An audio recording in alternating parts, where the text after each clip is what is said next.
Hi, everyone, and welcome to today's Alaska Collaborative on Health and the Environment webinar. Today's edition is entitled Protecting Brain Development in Children, Neurotoxic Effects of Phthalates and a Need for Critical Policy Reform. I'm your host, Nick Reardon, and as usual, I'm calling in from the office of Alaska Community Action on Toxics here in Anchorage, Alaska. Anchorage, we're on the traditional and unceded lands of the Dena'ina people, and my coworkers and I continue to be very grateful to past and present stewards of this place we call home. For those of you new to this webinar series, the Alaska Collaborative on Health and the Environment is a regional partner of a larger national collaborative on health and the environment. And so it's a bit of a mouthful, so we often abbreviate it CAG or CHE. So you'll hear CHE and CHE Alaska and other CHE partners, and we're all working together to advance knowledge and action related to the links between human health and environmental factors. So with that in mind, when organizing these webinars, we try our best to select issues that are of particular importance to Alaskans, that are of particular importance to the Arctic. And so considering how our state and communities are impacted and solutions that make sense for us. So with that in mind, I always welcome you, our audience, reach out, suggestions, welcome. What environmental issues are important to you? What would you like to learn more about? So you share ideas, phone, email, chat here today, all good. Great to hear from folks. For today's webinar, the topic of phthalates and their harms to human health, ongoing efforts to restrict their use in food packaging, for example. I think they're present in other consumer goods, but it's certainly a national issue. But it's also a local one, important to Alaska and other Arctic communities. And so here at ACAT, Alaska Community Action on Toxics, we're working with individuals and communities across the state to reduce toxic exposure to people and the environment. And so a reoccurring concern is that communities in Alaska, so many of which are very rural, off the road system, in many cases, they're experiencing a disproportionate burden from chemicals like phthalates in their food because of a scarcity of food choices.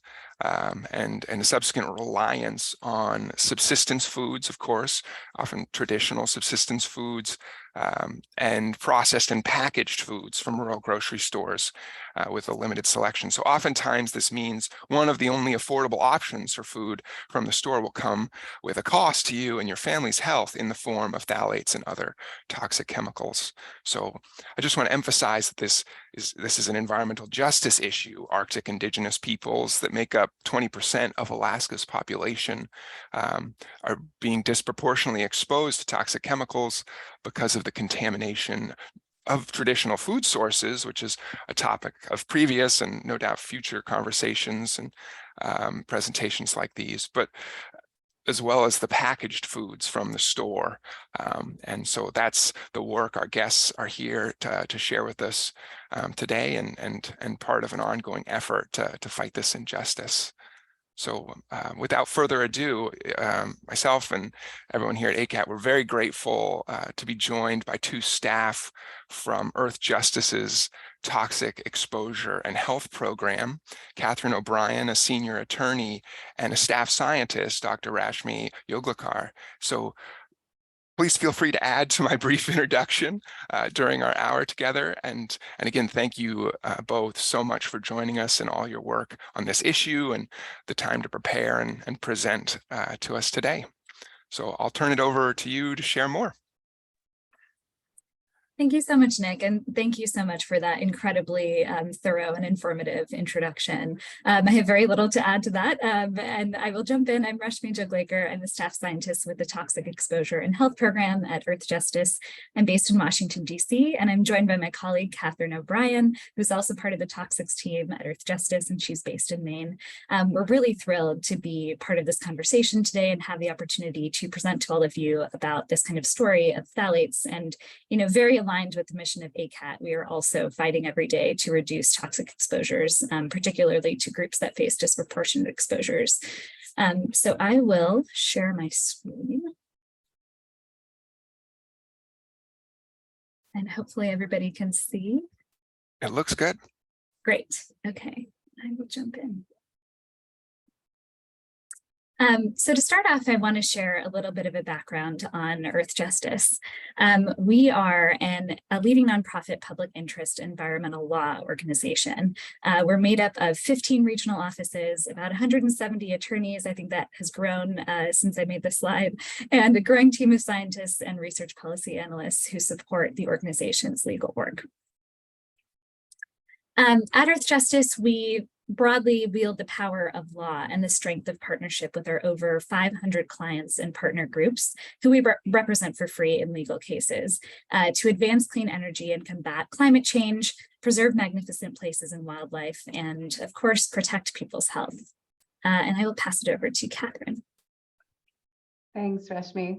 So I'll briefly introduce you to our team, the Toxic Exposure and Health Program at Earthjustice. We are dedicated specifically to using litigation and other advocacy tools to protect human health from toxic chemicals and to push the US regulatory system toward an approach to chemical risk regulation that is science-based, health protective, and equipped to rectify the unacceptable disparities in toxic exposures that inequitably harm people of color, Indigenous people, and economically insecure communities. And we've highlighted some of our current advocacy priorities on the slide. We're a small but mighty team of 11 based in the Northeast US, but our real strength, as Rashmi mentioned, lies in our partnerships with our clients, our allies, and scientific experts across the country. And with that, I'll turn it back to Rashmi to dive into our topic of the day, phthalates in food. Thanks, Katherine. So our presentation today, as you know, is focused on a class of chemicals called phthalates. We'll be focusing on a group of phthalates technically referred to as orthophthalate esters based on their chemical structures. But for the purposes of this presentation, I will refer to them simply as phthalates. Phthalates are plasticizer chemicals that are typically added to hard plastics to make them softer, more flexible, and more durable. They're also found in personal care products, including fragrance products. They're also found in medical devices, children's toys. Some studies have found that certain children's toys have up to 40% phthalates by dry weight. They're also found in building materials and, importantly, food packaging materials, which is the primary source of exposure for most people in the United States. Because phthalates are not bound physically to the materials that they're found in, they can easily leach out into media like household dust, household air, and food from food packaging materials, creating many pathways through which people can be exposed. As an indication of this phenomenon, a meta-analysis conducted just in 2016 found that between 95 to 100% of dust samples taken from homes in the United States contained phthalates. These chemicals are unfortunately associated with, a range of serious and irreversible health effects. These include endocrine disruption, infertility in men and women, developmental harm in children and infants. The most well-studied developmental outcomes are impaired development of the male reproductive tract and neurodevelopmental harm. And I'll touch on some of these later on in the presentation. Recent studies have also found that phthalate exposures can increase the prevalence and severity of uterine fibroids.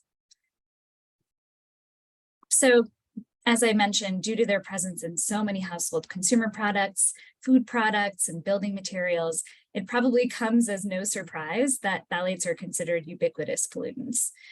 We also know that phthalates are released as toxic waste from certain industrial facilities that manufacture them, increasing the likelihood also of outdoor exposures in certain areas. Data from large-scale biomonitoring studies, namely the National Health and Nutrition Examination Survey, or NHANES, which is part of the efforts of the CDC, indicate that phthalates are found in most people, over 98% of people living in the United States.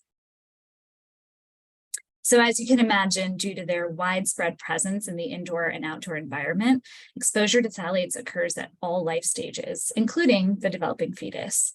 For example, phthalates are known to transfer from a pregnant woman's blood into the developing fetus. They've been detected in fetal cord blood, placental tissue, and even amniotic fluid. And because of this, to a disturbing extent, babies are actually born pre-polluted with phthalates. Exposure to phthalates can have distinct effects depending on when exposure occurs, as I've kind of roughly sketched in this slide here. So for example, I mentioned previously, exposure to certain phthalates during pregnancy can result in irreversible lifelong impairments to the developing fetus through neurodevelopmental harm. And that can result in outcomes like lowered IQ, learning impairments, behavioral disorders like ADHD in children. Exposures to phthalates during pregnancy can also impair development of the reproductive system, as I also mentioned earlier. Males in particular can experience abnormal development of the reproductive tract, which can include reduced anogenital distance and penile malformations. Phthalate exposures have also been linked to reduced sperm quality and sperm count in men and reduced egg count in female. And as I also mentioned previously, they've been linked to uterine fibroids and even miscarriages in women. So when we're thinking about phthalate exposures, particularly when we're trying to evaluate the risk that's associated with exposures, it's important to not look at phthalates individually, but rather think of them in the context of cumulative or real-world exposures. This includes exposures to all phthalates and other chemicals that could lead to similar adverse health outcomes, and also looking at all relevant exposure sources, routes, and pathways that we know are relevant to phthalates. So we know that people are exposed to multiple phthalates simultaneously. Exposure occurs episodically and repeatedly throughout the day from eating and drinking, using personal care products, inhaling or ingesting contaminated air and household dust, as I mentioned previously. This figure kind of crudely represents the number of sources through which phthalate exposures can occur.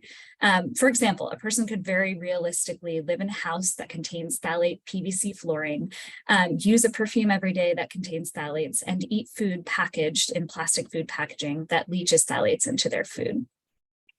What's important to note here is that when we look at the risk posed to people by these combined and varied exposure sources, we also have to consider exposure to non-chemical stressors like psychosocial stress from experiencing poverty or racial injustice or food insecurity. These factors which could make a person experience more severe harm from phthalate exposures than the general population. Looking at the number of exposure sources holistically, in addition to these non-chemical stressors that I just mentioned, it's easy to see how important it is to take these factors into consideration when examining risk from phthalates. And on the contrary, how easy it is to underestimate risk by just looking at exposure to a single phthalate in isolation. If you picture this cumulative risk scenario kind of as a cup, it's typically referred to as a risk cup. Hopefully now it's easy to see how quickly this could fill up just from daily exposures to phthalates. And then when you factor in other chemicals that contribute to similar adverse health outcomes as phthalates and the subpopulations that experience disproportionate exposures to phthalates and these other chemicals, this risk cup fills up very quickly. So I mentioned disproportionate exposures, and there are several populations that experience these elevated exposures to phthalates. And these are exposures generally that are considered higher than the general population. So one group are infants and children. They experience exposures to phthalates through their diet, mouthing of plastic articles and toys that contain phthalates. I mentioned the study that found 40% dry weight phthalates in certain plastic children's toys. And also ingestion of household dust contaminated with phthalates, which I also mentioned previously is in almost all homes in the United States. This is a prevalent issue in this age group because of crawling behavior and increased hand-to-mouth behavior. The Consumer Product Safety Commissioner, CPSC, put together an expert panel on phthalates, and this panel determined that the greatest source of exposure for some phthalates in infants and young children is actually the direct ingestion of phthalates from food and beverages. So that's something very important to keep in mind. And of course, I've already walked through, many of the kind of irreversible health harms that are associated with phthalate exposure during this early developmental period. But just to remind you, impaired, development of the male reproductive tract and neurodevelopmental harm. So kind of coming back to this idea of cumulative risk when you're thinking about disproportionate exposures to phthalates in infants and children and the number of other chemicals that we know that cause neurodevelopmental harm, it's no surprise that learning and intellectual disabilities like autism spectrum disorder and ADHD affect 1 in 6 children, and there's now general scientific consensus that toxic chemicals like phthalates contribute to these outcomes. We also know that Black and Latina women are disproportionately exposed to phthalates. A 2016 study found that Black women of reproductive age bear 12% higher body burden of certain phthalates than white women of the same age. These exposure disparities are in part linked to fast food consumption. We know that fast food is a major source of phthalate exposures, particularly fast food that contains processed meat, and that across all income levels, Black people in the United States consume more fast food than any other group. There are also several studies that have linked these exposure disparities to health harms in women, including reproductive harm and uterine fibroids. So to shed some light on how phthalates might impact communities in Alaska, particularly Arctic indigenous communities, we know that toxic chemicals, particularly those that are considered persistent, meaning they don't break down in the environment once they're released, are pervasive pollutants in Alaska. And we know that they can originate from sources near and far. So these chemicals can originate from local sources of pollution, including the more than 2,000 known toxic waste sites from industrial and military operations in Alaska. This includes construction and demolition waste landfills that contain harmful building materials, for example. These chemicals can also originate from releases thousands of miles away that travel to Alaska and the Arctic via a process known as global distillation, or the grasshopper effect, where certain chemicals, based on their chemical structure, can travel via oceanic and atmospheric currents to the polar regions. Because of the widespread transport of these persistent chemicals to the Arctic, aquatic and terrestrial ecosystems are contaminated, including marine mammals. And some of these animals are integral components of the diets and cultures of the indigenous peoples of Alaska and the Arctic. And the widespread presence of toxic chemicals in these traditional food sources means that Arctic indigenous peoples regularly ingest chemicals that are harmful to their health. The result is that these groups have some of the highest levels of chemical contamination in blood and breast milk of any population on Earth. And that includes chemicals like brominated flame retardants that have been linked to endocrine disruption and neurodevelopmental harm, many of the same health effects that are linked to phthalates. This does not include exposures that could also be occurring from the indoor environment and the use of consumer products. So thinking about this again in the context of the risk cup, these communities can face harmful exposures to chemicals, including phthalates, that just continue to build their risk of harm, and particularly with an eye on children and infants, given their susceptibility during that early developmental period and the health effects that are associated that target this age group. So with that, I will turn it over to Katherine. Thanks, Rashmi. So I'm going to shift gears a little bit and talk about the legal framework that governs phthalates and the health hazards that Rashmi has described. And really the key takeaway that I hope is illustrated by this image is that the legal framework governing phthalates in the United States is highly fragmented. We have a number of different federal laws and federal agencies that each have jurisdiction over particular uses of phthalates and particular phases of the chemical's life cycle. And unfortunately, this creates major obstacles to achieving health protective regulation because each one of these agencies has a tendency to ignore or discount the health effects from exposures to phthalates that are associated with phthalate uses outside that particular agency's jurisdiction. Today, we're going to be talking in particular about the Food and Drug Administration, the FDA, which is responsible for regulating the use of phthalates in food, food packaging, and food production equipment, as well as pharmaceuticals and personal care products. And as you'll see, even within the FDA, there's an issue of fragmenting the regulation of various phthalate uses that are within that agency's jurisdiction. So for example, FDA takes the position that it's not really required to consider people's exposures to phthalates in cosmetics and personal care products when it's evaluating the safety of using the same phthalates in food packaging. And we'll talk a little bit about some of the issues that result from that. Next slide, please. So let's dive a little bit deeper into the legal framework that specifically governs FDA's regulation of phthalates in what we call food contact materials. And this includes food packaging as well as other equipment and material that's used for food production. So under the Food, Drug, and Cosmetic Act, which is the organic statute, so-called, for the FDA that governs most of its activities, FDA is responsible for ensuring the safety of the nation's food supply. And this includes a duty to ensure that all food additives are safe. So food additives in this context include substances that are added directly to food, like food coloring or preservatives, but it also includes substances that are used in food contact materials if FDA is aware that those substances are likely to migrate into the food. FDA does acknowledge that phthalates that are used in food packaging and food production materials tend to leach out of those materials, as Rashmi was describing, and wind up in our food. And so FDA regulates many of them as food additives. So FDA is obligated by the law to ensure that food additives are safe, but what does safe mean in this particular context? Congress has said that a food additive can be determined safe only if there's a reasonable certainty that no harm will result from consuming the additive.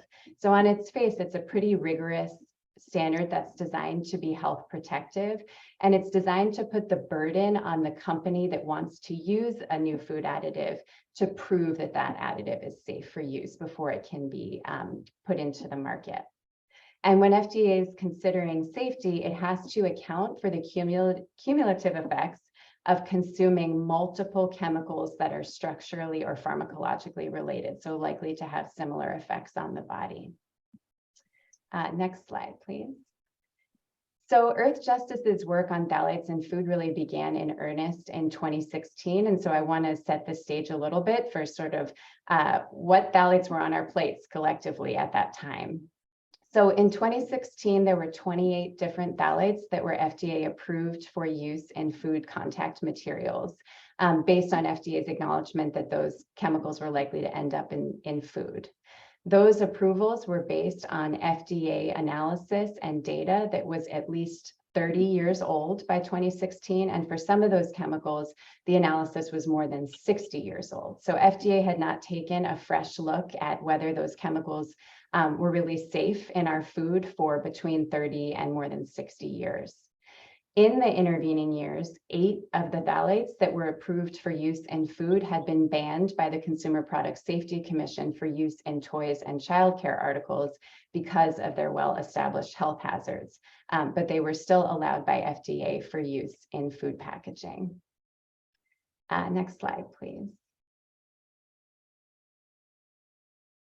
So to address this situation in 2016, Earthjustice joined with a broad coalition of health and environmental advocates to petition FDA to revoke all of its approvals for the use of phthalates in food contact materials.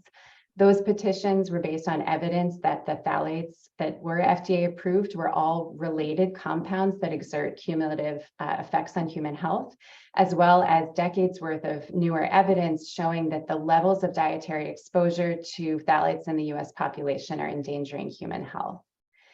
Unfortunately, in response to those petitions, the FDA refused to make any up or down decision to grant or deny the petitions over the ensuing 5 years. Despite the fact that it had a legal duty to respond to the main petition within no more than 6 months.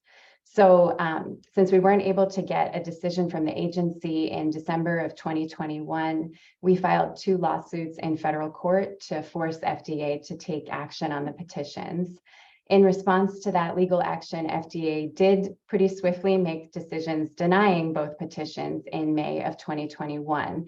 But unfortunately, it made those decisions without undertaking any review of the decades of new scientific information showing that the FDA-approved phthalates are not, in fact, safe for use in food contact materials. So in response, we and our clients submitted administrative appeals, essentially asking FDA to take a second look at those decisions and put even more evidence, up-to-date scientific evidence in front of the agency to support better decision-making. At the same time that FDA denied our petitions, FDA did actually revoke its approvals covering 19 phthalates. But those decisions were actually not based on an updated safety review. Instead, they were based on new information from industry showing that industry is just not using those 19 phthalates in food contact materials anymore. And they've essentially shifted their focus to a smaller subset of phthalates.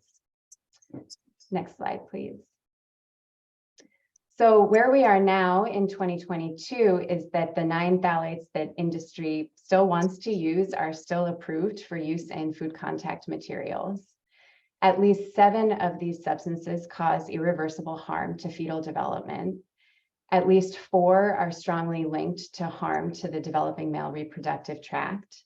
And 3 of the chemicals that are still approved for use in food have been banned from use in toys based on their well-established health hazards. Next slide, please. So as I mentioned, we are continuing our administrative advocacy to FDA and our work in the courts to press for an updated analysis of the safety of the 9 phthalates that remain approved and to ensure that this safety review comports with legal mandates and follows the best available science. There are a number of significant issues in play in this work that have direct implications for our consumption of phthalates going forward, but also for other chemicals that FDA approved for use in food contact materials many years ago, and for which there's also emerging scientific evidence of serious health hazards. So, for example, a key issue that we're working to resolve is when is FDA required to take a fresh look at the safety of chemicals that it's approved for use in food or food contact materials many years ago? And when it does so, how much evidence is required to force the agency to revoke a prior approval for a substance used in food contact materials or directly added to food? In addition, who should bear the burden of proving or disproving the safety of a food additive in that context? And how is FDA charged with dealing with scientific uncertainty? As I noted at the top, the law is very clear that when a new additive is, or before a new additive can be put in the market, the burden is on the proponent of that chemical to prove that it's safe. But what's less clear and what needs to be addressed is how FDA is charged with dealing with scientific uncertainty when the safety of an already approved substance is called into question. In addition, we're working to resolve issues concerning FDA's obligation to consider cumulative effects. Again, the statute is very clear that FDA has to consider the effects of consuming multiple related chemicals in the diet. But in that context, how broadly does FDA have to define the class of related phthalates, for example? In addition, what role does phthalate exposure from non-food sources such as cosmetics play when FDA is evaluating the safety of using the same phthalates in food contact materials? And finally, how long can this process take? How long can FDA leave chemicals on the market when their safety has been seriously called into question? So these are all questions that we're working to address in our current advocacy in a manner that will protect people's health and provide better access to food that is toxic-free. Next slide, please. And as this discussion hopefully suggests, there are many opportunities for action and opportunities to make a difference on this issue at this moment. As I've described, we have litigation that's still pending and administrative advocacy that's ongoing before FDA with our incredible coalition of clients and partners whose logos are displayed on the slide. There's also an opportunity for any interested member of the public right now to submit information to FDA regarding the safety of the 9 phthalates that are still approved for use in food contact materials. That public docket is open until the end of December, and there's a link on the slide. There's also going to be EPA evaluations of several widely used phthalates coming in the next couple of years under the Toxic Substances Control Act, which will look principally at non-food uses of phthalates. Those will address manufacturing of phthalates, the use of phthalates in products, and also disposal of those products. And our team certainly will be very energetically engaged in those rulemaking processes as they develop. In addition to all of this work at the federal level, there's quite a lot of advocacy and activity happening at the state level in various parts of the country to ban phthalates in certain product categories, including in food packaging. And there's a lot of activity and need for research and engagement from the scientific community. With each passing month, it seems there are newer studies that are enhancing our understanding of phthalates health risks. And led by Rashmi and in partnership with Project Tender, we're working to expand scientists' direct engagement with FDA and other agencies to ensure that their regulatory decisions are informed by the best available science. And I think with that, we can probably open it up to questions unless, Rashmi, there's anything else you'd like to add. No, nothing else to add. Thanks, Katherine. Wonderful presentation. Thanks so much, you two. Yeah, there's a question here from Sharon Spence in the Q&A. Looks like it's for Rashmi. Could you speak a little bit about the connection between phthalates and fibroids? Yeah, so there's actually a very recent study that just came out that found, and the association between phthalates and uterine fibroids is something that has been examined, but just in the last month, a study came out finding that exposure to DEHP increased the severity of uterine fibroids and the incidence of uterine fibroids.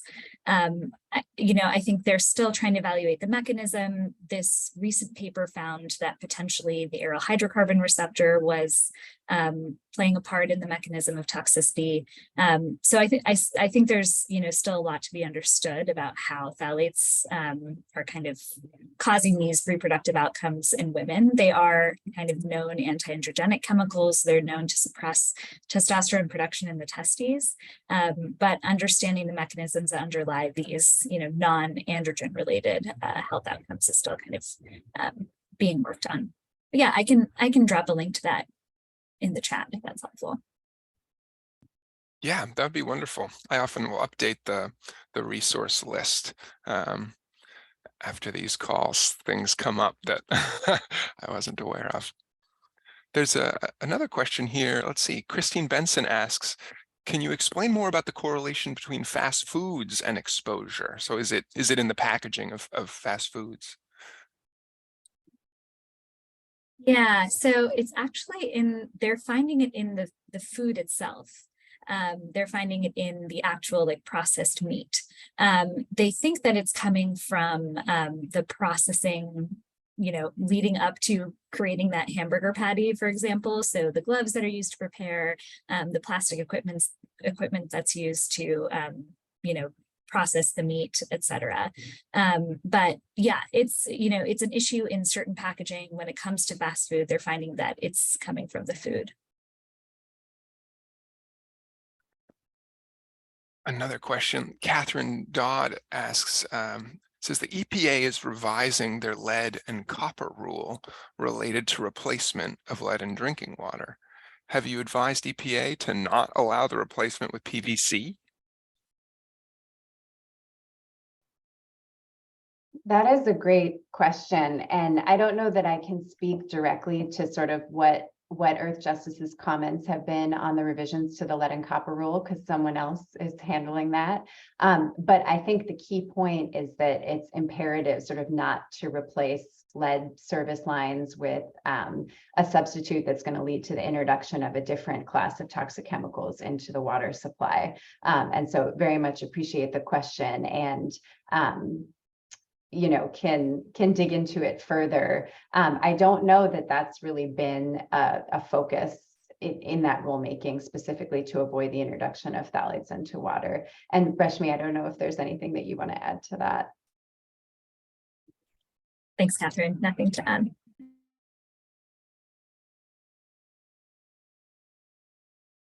I've got another question here.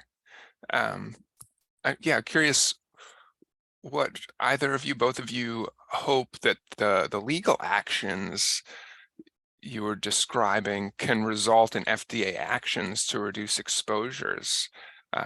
So particularly, yeah, for vulnerable populations, including indigenous peoples in the Arctic. Yeah, so our first hope is that through the legal action, we can just force FDA to really address the safety of these substances based on the current available science. As I noted, these substances are approved for use based on scientific information that's half a century old or more for many of them. And that in itself is completely unacceptable. I think sort of regardless of one's opinion on the merit of what the scientific evidence today says. Certainly we have disagreements with other groups about that. I think we should all be able to agree that the substances allowed in our food, those decisions should be based on 21st century science, not 1950s science. So the first goal of the work is really just to force the agency to grapple with the information that we have available now, and to have the benefit of scientific expertise from the people who've really developed the most recent and informative studies. And really, our second goal is to get some of these substances, or really all of the phthalates that are approved for food contact use, off of the market, because our belief is that the science is clear that they don't pass the safety standard. And what we've found is that although phthalates are found in very high concentrations in fast food, for example, as we've been discussing, and also in other processed foods, they're unfortunately in all types of foods, even organic grass-fed meat and organic cooking oils and organic dairy and spices and flour. All kinds of products have been found to contain phthalates. Food products that are produced organically contain phthalates. So it's really impossible for consumers to sort of shop their way out of this problem. And of course, as you note, for people whose food choices are constrained because of where they live, because of economic insecurity, the challenges are even greater. So for that reason, we think that it's really incumbent on the federal regulators to eliminate these chemicals from the food supply overall, and that's really the only way to protect people's health. Yeah, and just to add to that a little bit, I think what's exciting in a way about the amount of data that we have on phthalates and exposure to phthalates is that we know with a good amount of certainty that food is the #1 exposure source for people in the US to phthalates. If we have these data, then it gives us even more kind of power and ammunition to act on the specific regulatory system that governs food or chemicals in our food. And if there are mechanisms in place to reduce those exposures, then we are more equipped to try, which is what we're doing here. And Katherine also mentioned that we can't buy our way out of this problem. There are actually studies that underscore that. There are studies that found that abstaining from packaged foods reduced phthalate levels in some cases and actually increased phthalate levels in other cases. So it's really conflicting data, and there's no certainty in actually reducing exposures by abstaining from packaged foods, which really underscores this idea that they're everywhere and they're really unavoidable in the food supply. Thanks very much. That helps a lot. Another question from Katherine Dodd here. Are you studying the interactions of phthalates and PFAS, both in cosmetics, kids' toys, dust, etc.? It's a really excellent question. PFAS are related to many of the same adverse health outcomes as phthalates that I mentioned. Namely reproductive harm comes to mind. I think that in terms of, so we are not necessarily conducting kind of de novo basic science research. We're not an academic lab, and unfortunately there are capacities to what we can do. I think it's an excellent question. In the capacity that we work, what we often do is elevate this idea of cumulative risk and the importance of when making public health or risk determinations or decisions, to consider chemicals that are similar and that contribute to similar adverse health outcomes. PFAS and phthalates do have overlapping health effects, so they should be considered in a cumulative way in a regulatory capacity. So that's kind of how we would would take that information and apply it to our work. On the flip side, I would definitely encourage more labs to study this question of mixture toxicity and potentially additive or synergistic effects. I think it's a huge data gap in the literature, and we heavily rely on that evidence in the work that we do.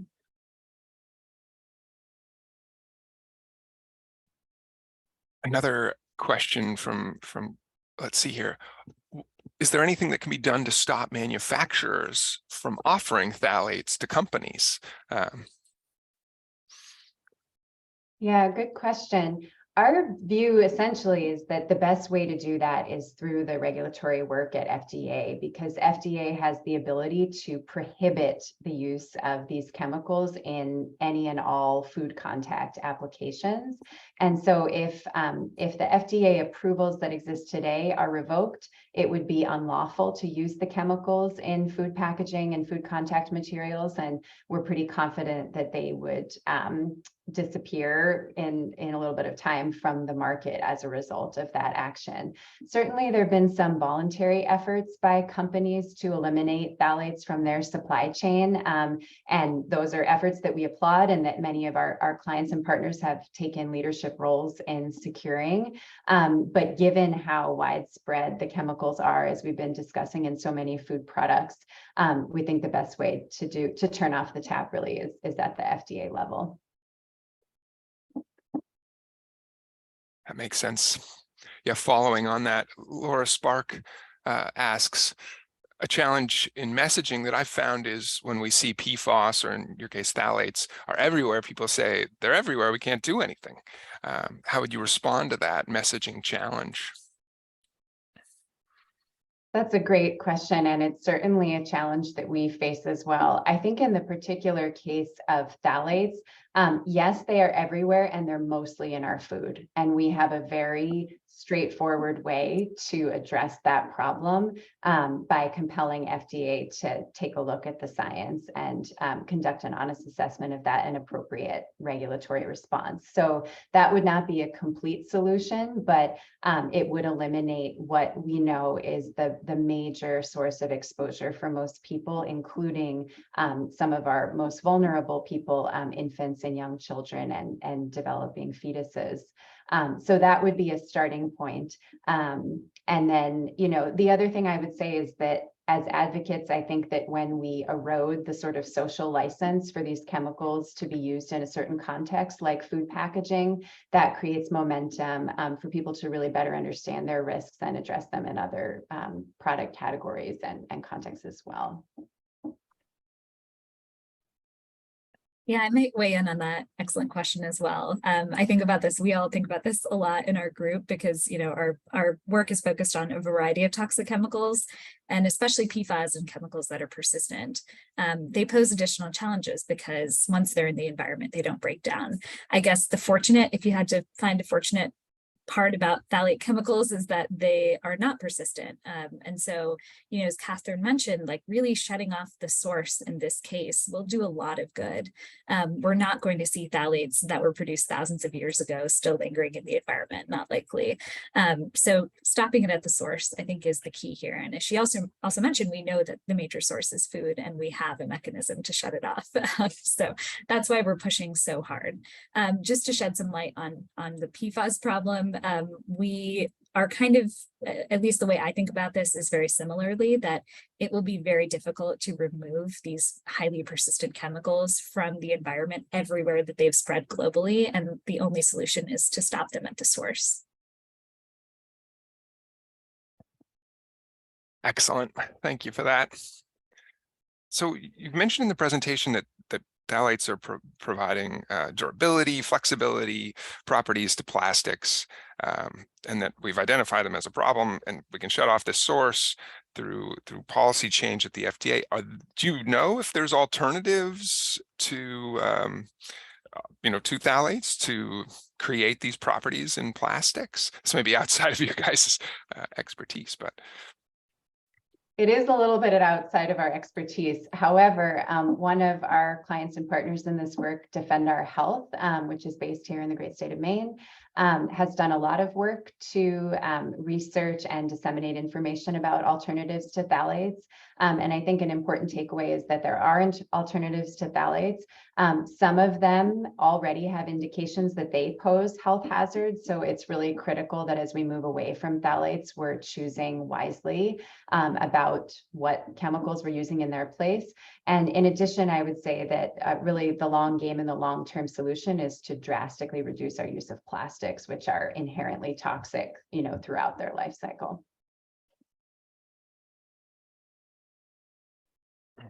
Great. Well, yeah, problematic, but yeah, I appreciate that. There's a question here from Katherine Dodd. Are you looking at civil rights violation given exposure levels in Indigenous people? Title VI? That's a really great question. And I would say that with respect to Earthjustice's work more broadly, we're increasingly using civil rights tools like Title VI to address racial and ethnic disparity in environmental exposures. So far, we've not used that as a strategy in the phthalates context. I think mostly because our focus has been on FDA as opposed to state level actors who I think would typically be sort of the focus for a Title VI action. Yeah, there's another question here kind of addressing that. You've mentioned that you've described why the approach hitting it at the FDA level is appropriate, but can you talk a little bit about what Earthjustice is doing at the legislative state level? If states can ban certain phthalates in products, it could impact what companies do nationally. Yeah, absolutely agree that the state level work can be critically important to sort of causing a groundswell of change and momentum towards really national level solutions. And it's been really exciting to see some of the developments at the state level. In general, Earthjustice as an organization does not engage in a lot of state level legislative work, although there are some exceptions to that with our colleagues in other programs really doing deep work in state legislatures. We have not been doing that in a really substantial way on our team with respect to phthalates, except where we can to support work that our partners and clients are doing in the states where they're located. And that's really just because of, our capacity and some limits on that.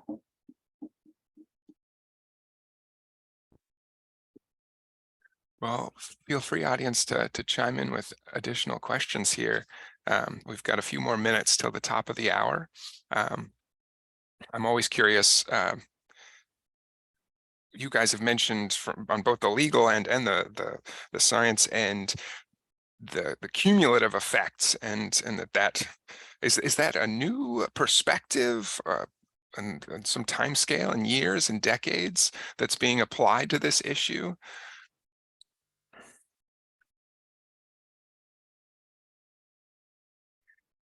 That's an interesting question about timescale. I'm not sure, Katherine, I don't know if you have a sense of that. Like, I don't know when this cumulative effects provision went into the law. But, regarding the scientific community examining cumulative effects, I can say that it has ramped up in the last 10 years or so in terms of the publications that we're seeing, where they're examining, mixture toxicity and dose response of, chemicals from the same class that act on the same pathway. It's definitely, as I said, ramping up, but there's a lot of work to be done. And as I mentioned in the presentation, cumulative effects extends beyond, do chemical A and B interact to cause toxicity? That's more than just chemical A or B alone.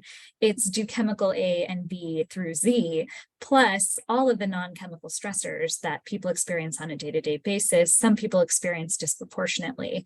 How does that kind of soup of interactions impact health harms? And I think that's the direction that the science will have to take in terms of addressing the true cumulative risk or real world risk from chemicals and non-chemical stressors.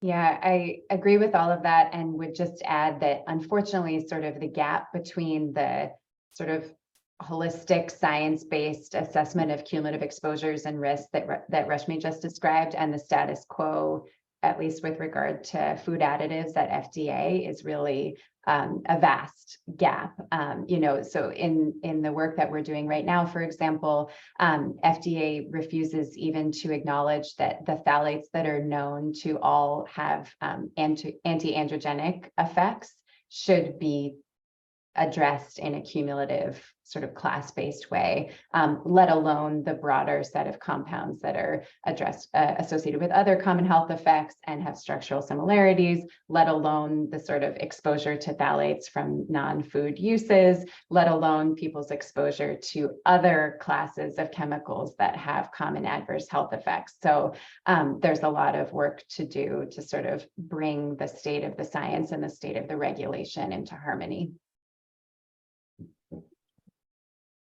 Absolutely. And I might just add to what Katherine said there at the end, that's something that we've actually pushed, for example, in the objections that we submitted in response to their denial of our petition to remove phthalates from food packaging.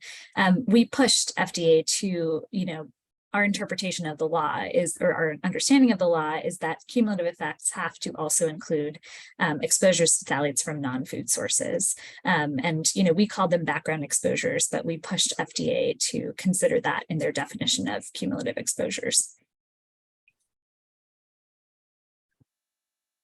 Yeah, I really appreciate that perspective and that explanation. Yeah, it's complicated, but it is complicated to ignore that. Seems problematic. We've talked about this a little bit, but yeah, Finn Spencer is asking, do we know if the effects of phthalates have a generational impact? Say, for example, if the next generation or two isn't exposed to phthalates at all, will they still feel the effects? It's a very interesting question. And there have been some studies that have come out that found that phthalate exposure altered the epigenome in germ cells, so in sperm cells, which indicates that there could be kind of multi or transgenerational effects where, you're seeing the same health impacts or similar effects in generations that have not experienced any exposures. So yeah, those kind of epigenetic studies have come out. There are several of them at this point in time. So I based on those, I would say, yes, I would probably expect to see effects in unexposed generations. But I will say that those associations are not well established at this point.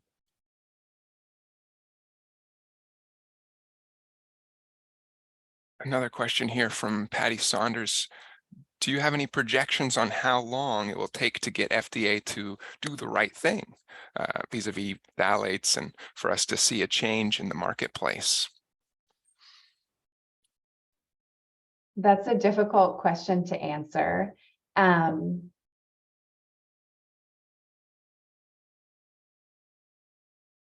That's a difficult question to answer. I would like to think that we are going to see action on this in the near term, sort of based on all of the work that our clients and our organization have been doing since 2016 and before. My hope is that we're sort of pushing the agency towards at least having to make a sort of substantive decision that accounts for the current state of the science, and that's going to be sort of open a door to seeing some real changes. And in the meantime, as we've been talking about a bit, certainly there are changes happening in the marketplace and at the state level that are kind of pushing at this from the other direction, but I'm not sure that I could hazard a guess about the particular timeline. Yeah, when the initial expectation of a 6-month response turned into a 5-year response, I can imagine. Who knows how long these things will take. Anna Mulhern writes, professionally and personally, how do you navigate when the science and law are completely disregarded by regulatory agencies? Over time, does this change how you think about your work or do your work? Recent college, I think she's describing herself, recent college grad in science here who is considering going into environmental law.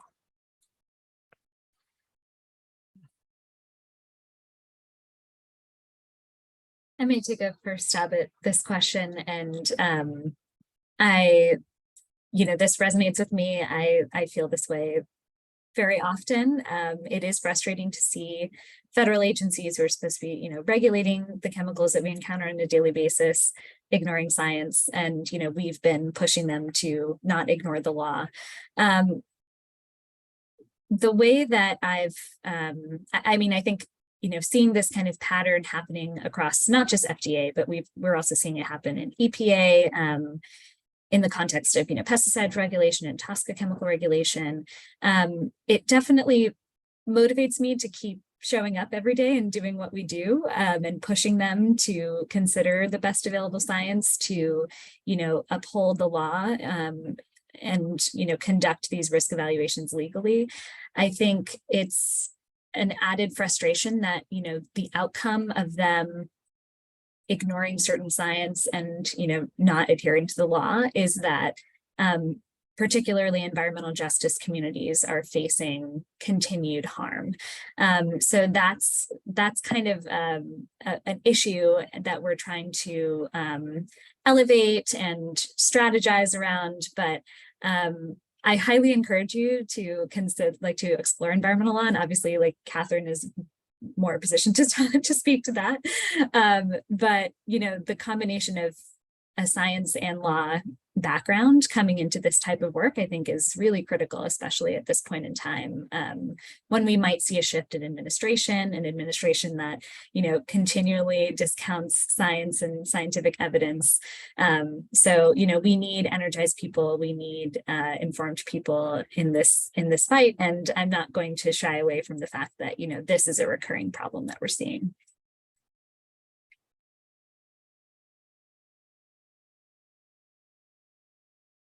Right. Doris Salarius asks, are associations of pediatricians getting involved the way they are about children's exposure to lead? I'm not sure if they're, one of the partners in the legal action or. Yeah, that's a good question. We do not. We're not currently representing any pediatric health organizations specifically in the legal work, but I do believe that there have been public statements by pediatric health authorities addressing the health risks associated with phthalates. I can do a quick look and see if I can put something in the chat before we wrap up to that effect. But I think that it's an area, as we were discussing before, where there's definitely opportunities for more engagement, both for regulators to hear directly from pediatricians and other medical authorities, and also for parents and the public to hear from those experts as well. Even though it's challenging to manage this exposure on our own as consumers and as parents, I do think that people would benefit from having more information about what the state of their exposure really is.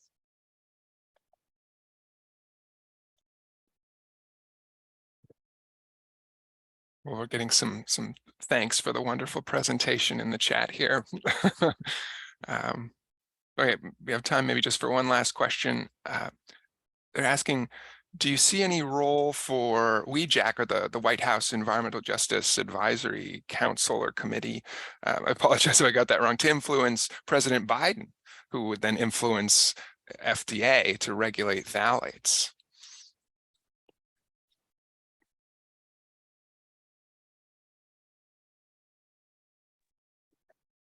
Certainly, I think that we see a role for the White House Environmental Justice Advisory Council and other environmental justice leaders to help elevate this issue.